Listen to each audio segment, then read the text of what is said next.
السلام عليكم ورحمة الله وبركاته. ازيكم حبايبي، عاملين ايه؟ معاكم مطبخ سيسي. النهارده حبايبي بقى هنعمل الرنجة.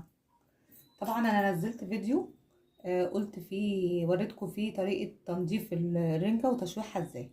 ودول عندي رنجتين، بعد ما تشوحوا وتنضفوا وتقطعوا قطع كده زي ما انتم شايفين بالبطارخ بتاعتهم. تمام. الرنجتين معايا هياخدوا 4 حبات من الطماطم، ليمونة، 4 حبات من الفلفل، بصلة متوسطة قطع. تمام.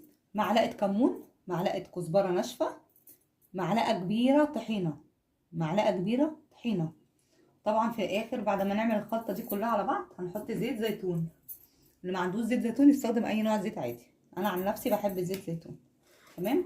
طبعا هنقلب الخلطة دي كلها على بعض الاول، هنقلبهم على بعض كده.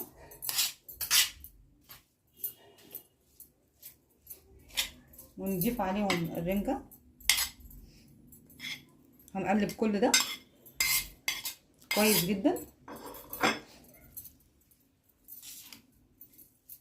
كده.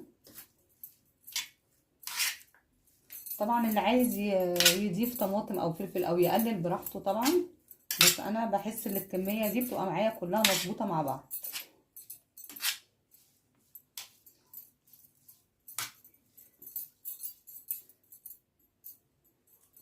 نعصر الليمونه،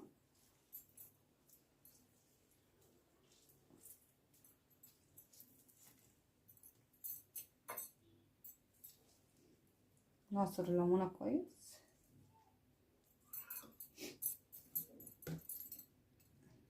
زيت،